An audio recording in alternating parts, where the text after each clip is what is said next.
tell us your name, a little bit about your project, and what you're trying to find.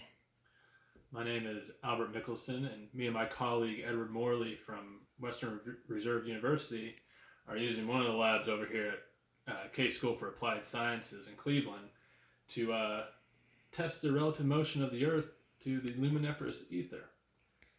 Now, the luminiferous ether is something that we believe light travels on. To test this, I created a device years ago. It's called an interferometer, and this device is used to measure very, very accurately very small distances up to hundredths of a nanometer. Uh, but what we'll do is we will use a light source, a sodium light source, to shoot a beam of light through a half-silvered mirror.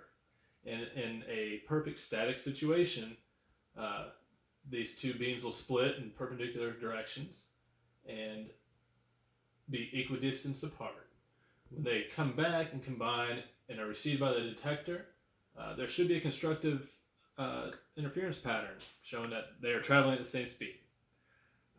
What me and my colleague are hypothesizing with the ether is that when we do this, we'll be able to see that if the ether is running parallel with one of the beams, that it should arrive back at the detector hundreds of a millisecond later than the original beam.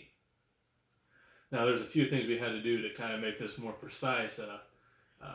Early tests, we could traffic from 3 kilometers away was really screwing up with the results. So what we did is we built this device onto a sandstone brick that was then floated upon a pool of mercury.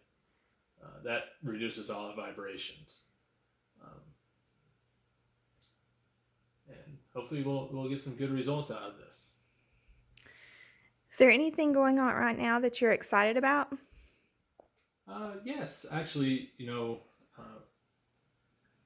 I know it was declared in June, but the Louis Pasteur Institute is opening in France, and maybe as a scientist, I'd like to be involved with that in some way. I know my colleague Edward here is quite the chemist.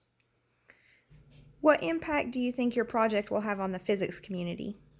Well, that's a good question because there's two things that could possibly happen here. One, we could prove the existence of an ether, and then for that, at the turn of the century, it was somewhat agreed upon that there was an ether that light was traveling on. At that around the same time too, it was also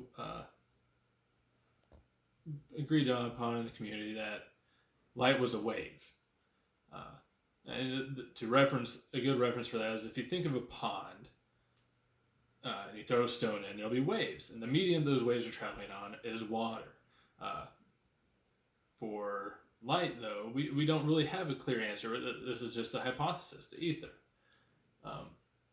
So, if we prove this is going to happen, where this light beam will be slower, then great. We have an ether and we move forward. On the other side of that, if we find that these are both receiving the detector at the same time, creating a constructive pattern, then it just raises more questions. What is light traveling on? That it could possibly lead to different branches of physics as we know it. All right, thank you.